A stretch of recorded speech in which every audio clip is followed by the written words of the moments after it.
자, 다음은요. 세대 상생형 임금 체계를 개선하겠다는 공약입니다. 그 구체적인 내용을 보면요. 한국 사회는 아직까지 연공급이 많이 있죠. 물론 민간 기업에서는 연봉제를 실시하면서 여러 가지의 다양한 연공급을 벗어난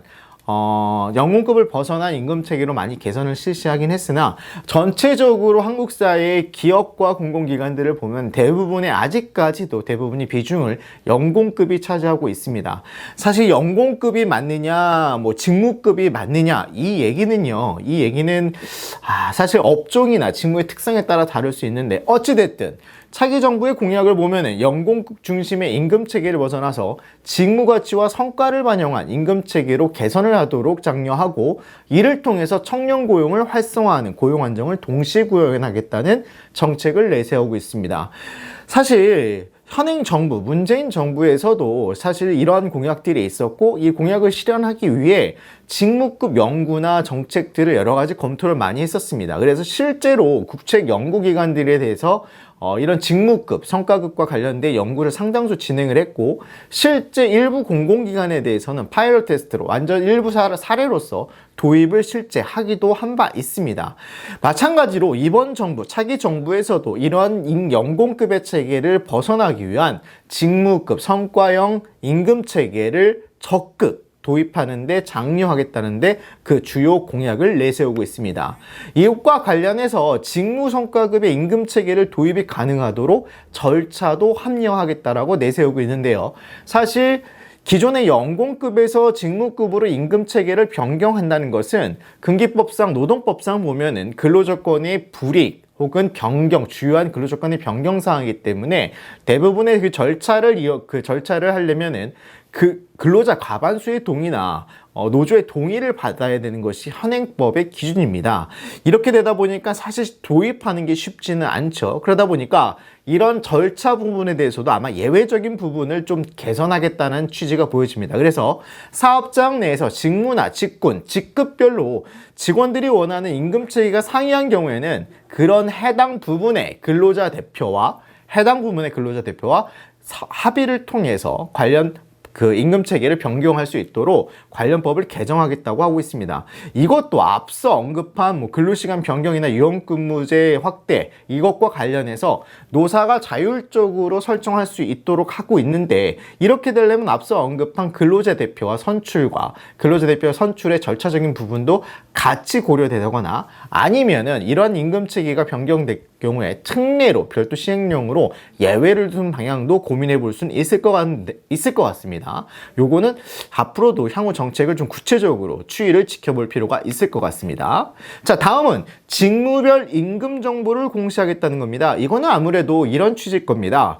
아무래도 직무급이 활성화되려면은 한국 사회에서 직무급이 도입하기가 어려운 이유는 사실 시장 혹은 시장에서 직무별로 임금 수준이나 임금 시장이 형성되어 있어야 되는데, 우리는 사실 시장의 직무별 임금 정보가 형성이 안 돼 있죠. 대부분 우리가 경력직을 채용한다고 하면은 경력직이 이전 직장에서 얼마를 받았는지를 가지고 임금을 책정하거나 내부 임금 기준을 가지고 맞추는 게 통상입니다. 그렇기 때문에 시장의 인사 업무 담당자의 급여가 얼마나 지급하고 있는지의 시장 형성이 직무별로 구분되어 있지 않고 시장이 형성이 되어 있지 않기 때문에 사실 직무급 도입이 가장 도입하기 어려운 이유 중에 하나도 사실 시장 형성, 정보의 문제입니다.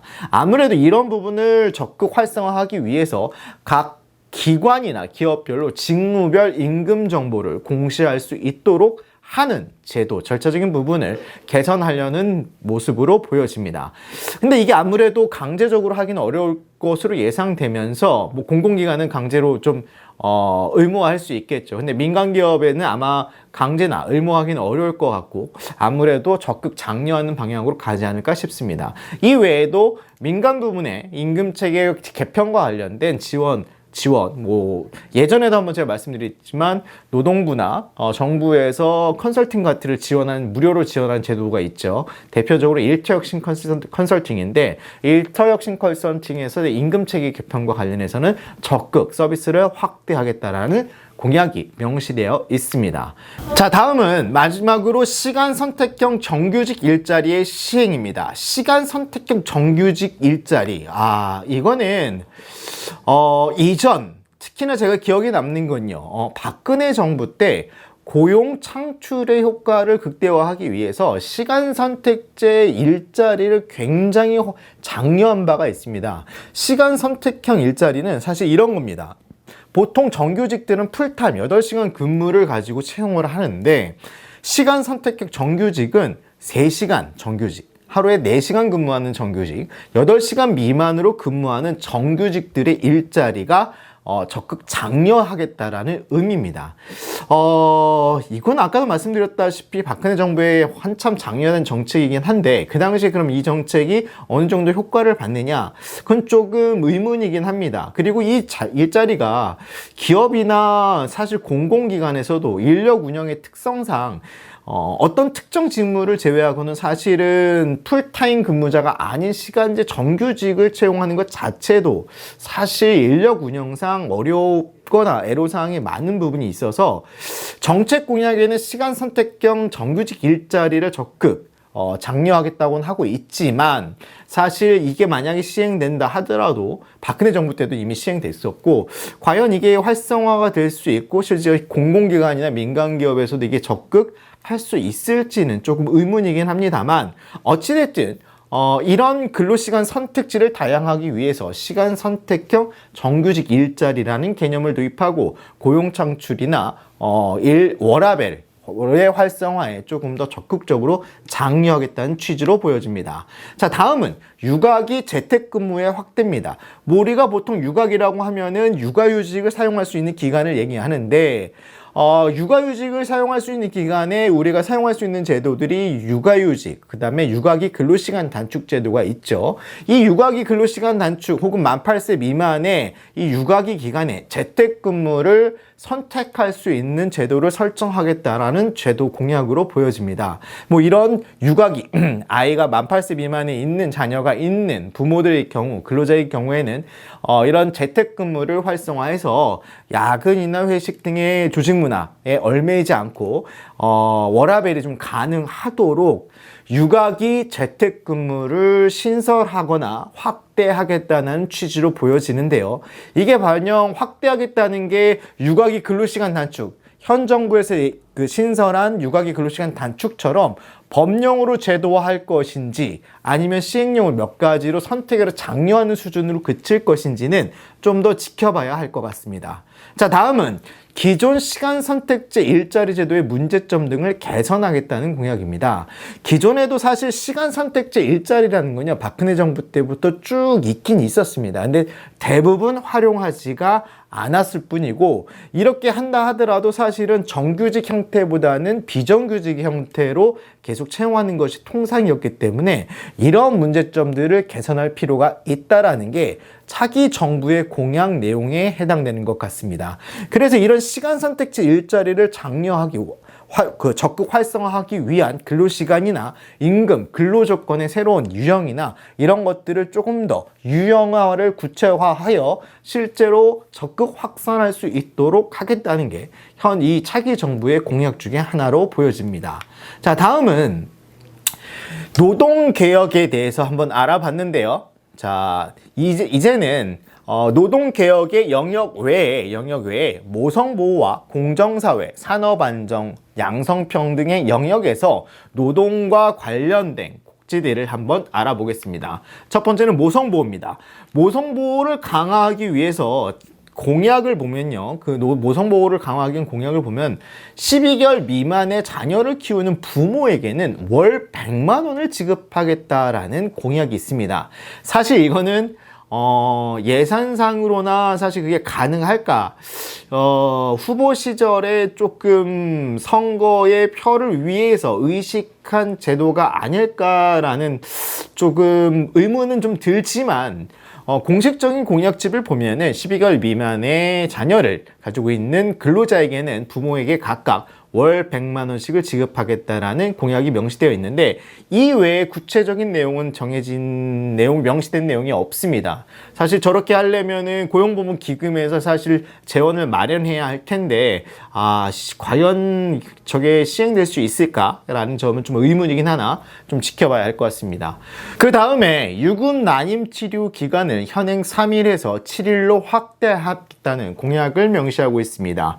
사실 최근에 난임이라는 주제는 사실 너무나 주위에서 일상적으로 발생하기도 하고, 난임의 문제가 이제는 너무나 주위에서 많이들 있기 때문에 이 사안은 그 난임이 이 어려운 기간을 현행 3일로는 부족하기 때문에 좀 7일로 확대하겠다는 근로자 입장에서는 긍정적 공약으로 보여지는데요. 사실 난임 치료자 기간은 좀 계속 확대가 될 거라고 예상되긴 했는데, 차기 정부 현행 그 공약에서도 보면은 현행 3일에서 7일로 확대하겠다고 돼 있어서 이거는 아마 제도가 적극적으로 시행되지 않을까라는 전망을 해볼 수도 있을 것 같습니다.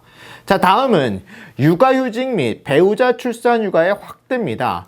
현행 육아휴직이 한 자녀당 부모나 각각 1년인데요. 각각 1년인데 이거를 1.5년으로 연장하겠다는 취지의 공약을 내세우고 있습니다.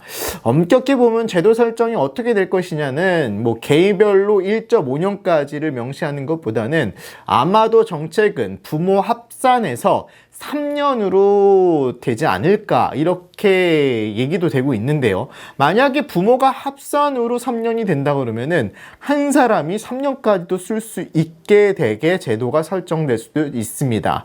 그래서 아마 기존의 공약이 얘기된 바로 보면은 부모가 합산 3년을 제도로 설정할 걸로 보여지고, 남녀 개개인을 봤을 때는 1.5년으로 기존 1년보다는 확대하는 방향을 추진할 걸로 공약에 명시되어 있습니다. 또한 배우자 출산휴가를 현행 10일에서 20일로 연장하겠다. 현재 정부에서 5일로 있던 게 문재인 정부에서 10일로 연장되었죠. 근데 차기 정부의 공약을 보면은 배우자 출산휴가 10일에서 20일로 늘리겠다. 물론 이 또한 워킹데이일 겁니다. 워킹데이로 20일이라고 치면은 공휴일까지 합치면은 대략 한 달 정도 될 것 같습니다. 한 달 정도. 아예 2배 이상, 2배 가까이가 늘어나기 때문에, 보통 배우자 출산휴가는 남자들이 쓰죠. 그러면은 실무상 남자들이 배우자 출산휴가를 만약 한 번에 쓴다라고 하면은 거의 한 달 동안을 쉬게 되는데, 거의 휴가가 아니라 거의 휴직에 가까운 1개월 정도 짧은 휴직에 가까운 휴가로 아마 인식되지 않을까 생각됩니다. 어찌됐든 차기 정부에서는 배우자 출산휴가를 10일에서 20일로 확대하겠다라는 공약을 명시하고 있습니다. 다음은 부모 육아휴를 하는 경우에 부모 육아를 재택을 적극 장려하겠다. 그리고 이에 따른 인센티브를 부여하겠다고 하고 있습니다. 아까도 좀 중복된 내용이 하고 있는데, 육아기에 재택근무를 장려하겠다고 했고, 이와 연장선상에서 육아기 재택근무를 하는 경우에는 기업에 다양한 인센티브를 부여하겠다고 하고 있습니다. 이와 비슷한 현행 제도는요, 근무혁신 인센티브제라는 제도를 운영하고 있는데, 사실 이건 육아와 관련 없이 기업이 근로시간 단축이나 재택근무를 잘하고 있는 기업에 대해서는 인센티브제를 운영하면서 인증제도를 해주고 일부 메리트를 현재는 주고 있긴 하죠. 아마 이 제도하고도 연결이 되지 않을까 싶기도 한데, 아마도 별도로 육아기에 대한 재택근무 장려와 인센티브를 활성화하겠다. 자, 그 다음에 재택근무를 할 수 있는 업무, 직무도 있지만 재택근무, 생산직과 같이 재택근무를 할 수 없는 불가능한 직무도 있겠죠. 이런 근로자들을 위해서는 여기도 동일하게 시간 선택 근무제를 확대하겠다. 여기저기서 지금 공약에서 시간 선택제가 지금 뭐 여러 번 언급되기도 하고 뒷부분에 또 나올 것 기도 한데 시간 선택적 근무제가 계속 지속적으로 언급되고 있습니다. 이렇게 과연 여러 가지 영역에서 뭐 육아기도 그렇고 일반직 근로자도 그렇고 시간 선택제가 과연 활성화될지는 의문이긴 한데 현행 공약에서는 시간 선택제의 일자리를 육아기나 일반직 근로자나 여러 가지 분야에서 지금 언급해서 명시하고 있는 걸로 보여집니다. 자, 다음은 채용비리, 공정사회 영역입니다. 요즘 최근 MZ세대를 비롯한 키워드 중에 하나가 공정이란 키워드죠. 그 중에 공정, 기업의 노동 분야에서 공정이란 키워드는 채용에서 가장 이슈가 되곤 했습니다. 그래서 공정사회 영역에서 공약집에는 채용비리 근절을 위한 공정채용법을 제정하겠다라고 되어 있습니다. 우리가 비총 채용과 관련해선 채용 절차의 공정화에 관한 법률이 제정되어서 채용 절차에 대한 프로세스나 제출 서류나 반환 제도 등이 조금 더 근로자한테 불이익이 있지 않도록 그걸 법으로 제정한 바가 있는데 이제는 절차뿐만 아니라 내용까지도 조금 관여하는 좀 명시하고 그 절차뿐만 아니라 내용까지 포함하고 있는 공정채용법을 확대 개편하겠다고 하고 있습니다. 자, 다음은요. 이런 공정채용법의 내용까지도 관여하겠다 혹은 내용까지도 포함하겠다라고 되어 있는데 거기 어떤 내용들이 들어갈까를 예상해 볼 수 있는 것들을 보면요. 공약집에 이런 것들을 제시하고 있습니다. 채용 시험 출제나 관리 시스템의 투명성을 강화하기 위한 제도 혹은 국가 자격사를 가지고 있는 자격사에 대해서 특례, 가산점을 준다거나 채용 가산점, 다양한 채용 가산점에 대한 불공정성을 시정하는 내용 혹은 노조가 있는 사업장에서 한때 이슈가 됐었죠. 단체 협약 내에서 정년퇴직자나 장기근속자 혹은 노조원의 자녀 우대 채용 같은 경우를 일부 단협에서 운영한 기업의 사례가 있었는데 이런 부분들이 기본적으로 무효화될 수 있는 내용들, 그 다음에 친인척의 고용승계나 전현직 임직원의 자녀들을 조금 채용 우선 혜택권을 주는 것들이 어찌됐든 채용 절차의 공정성에 대한 부분까지도 내용을 포함해서 공정채용법을 제정하도록 하겠다고 공약에 명시되어 있는 점은 참고할 만할 것 같습니다. 자, 다음은 채용비리 통합신고센터의 설치입니다. 이런 절차나 내용적인 부분, 이제는 채용의 내용과 관련된 부분도 법을 통해 제정해서 좀 규제하겠다라는 의미로 보여지는데 이와 관련된 기업 내에서 발생하는 다양한 의혹이나 비리 관련된 문제는 권익위원회에 별도로 신고센터를 설치해서 상시적으로 단속하고 고소고발이 좀 수사기관의 조사가 이루어질 수 있도록 하는 전담센터를 만들겠다는 것도 공정사회 혹은 공정채용법과 관련된 내용으로 공약이 명시되어 있습니다.